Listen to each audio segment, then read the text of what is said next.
Hi hello welcome to Jeff's Aari. இன்றைக்கி வீடியோவில் எங்கள் வீட்டில் கலர் கூலிங்களுக்கு நாங்கள் வீடு எப்படி செஞ்சோன்றதை தான் காமிக்க போகிறேன். ஸோ இதுக்கு முன்னாடி ஒரு சின்ன க்ரோ பேக்கில் நெட்டு சுற்றி வச்சுருந்தோம். ஸோ அதில் தான் அது இருந்துச்சு. இப்போ அதை விட்டு பறக்க பார்க்குது. ஸோ அதனால் நாங்கள் இந்த வீடு கட்டியிருக்கோம். இது ஒரு பழைய ஃப்ரிட்ஜு.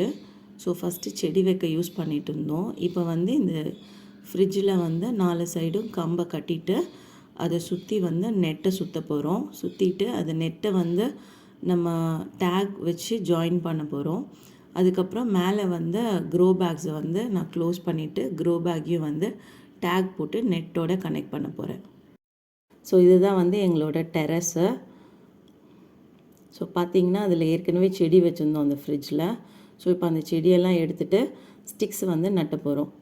ஸோ ஸ்டிக்ஸை அதுக்கேற்ற மாதிரி நாங்கள் லென்த்து பார்த்துட்டு கட் பண்ணிகிட்ருக்கோம். ஸோ இதுதான் அதோட பழைய ஹவுஸு. ஸோ இப்போ இதுலேருந்து பறக்க பார்க்குது. ஸோ நாங்கள் ரொம்ப ப்ரொஃபஷ்னலாலாம் பண்ணல, சும்மா லைட்டாக லென்த்துக்கு ஏற்ற மாதிரி அதை கட் பண்ணிகிட்ருக்கோம். இதுதான் அந்த ஃப்ரிட்ஜு. ஸோ இப்போ 3 செட்ஸ் ஆஃப் ஸ்டிக்ஸ் வச்சாச்சு. அதில் மொத்தம் 6 ஸ்டிக்கு. இதுதான் அந்த நெட்டு. இது ஒரு ஸ்கொயர் ஃபீட் 15 ருபீஸ்ன்னு சொல்லி நாங்கள் வாங்கினோம். இப்போ பார்த்தீங்கன்னா அந்த ஸ்டிக்கை ஃபுல்லாக சுற்றி இந்த நெட்டை நான் சுற்றி டேக் போட்டு வச்சுட்டேன். ஸோ எல்லாத்துக்குமே டேக் தான் யூஸ் பண்ணோம். டேக் யூஸ் பண்ணுறது ரொம்பவே ஈஸி.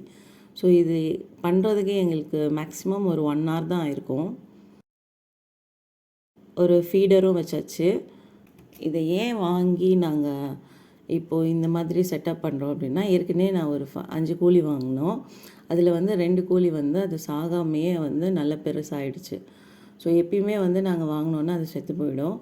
ஸோ லாஸ்ட் டைம் அதில் 2 கோழி இருக்கவும் நாங்கள் ஒரு ஐடியா கண்டுபிடிச்சோம். என்னன்னா, பசங்க கையில் கோழியை கொடுக்கக்கூடாது. ஸோ அவங்க கையில் கொடுத்தோன்னா அவங்க தூக்கியே அது இறந்து போயிடுது. இந்த தடவை நாங்கள் 10 கோழி வாங்கினோம். 10யுமே என் பொண்ணுங்க கையில் கொடுக்கல. நான் கொடுக்காதனால அந்த கோழி தப்பிச்சிருச்சு. அதுக்கு இப்போ வீடு வேணும், பெரிய வீடு வேணுமேன்ட்டு தான் இப்போ இதை கட்டியிருக்கோம். இப்போ கடையில் வாங்குகிற கோழிலாம் சேஃப் இல்லை, இன்ஜெக்ஷன் போட்டு வளர்க்குறாங்க. அது நம்மளுக்கு ஹெல்த் இஷ்யூஸ் நிறையா வருதுன்னு சொல்லி நிறையா கேட்டுக்கிட்டே இருக்கிறோம். ஸோ அதெல்லாம் கேட்டு இப்போ நம்மளே வளர்த்தா என்ன அப்படின்ற நிலைமைக்கு நாங்கள் வந்தாச்சு. ஸோ இதெல்லாம் கேட்டு சிக்கனை ரொம்ப அவாய்ட் பண்ண ஆரம்பிச்சிட்டோம். ஸோ எதுக்கு அவாய்ட் பண்ணோம், இனிமேல் நம்மளே வளர்த்துக்கலாம் அப்படின்னு சொல்லி ஒரு ஐடியா வந்தது. அதனால தான் இதை சின்னதாக ட்ரை பண்ணியிருக்கோம், இம்ப்ளிமெண்ட் பண்ணியிருக்கோம். சக்ஸஸ் ஆச்சுன்னா நான் உங்களுக்கு நெக்ஸ்ட் வீடியோவில் அது என்ன மாதிரி ஃபுட்டுலாம் போட்டோன்றதை நான் உங்களுக்கு சொல்கிறேன். தேங்க்யூ.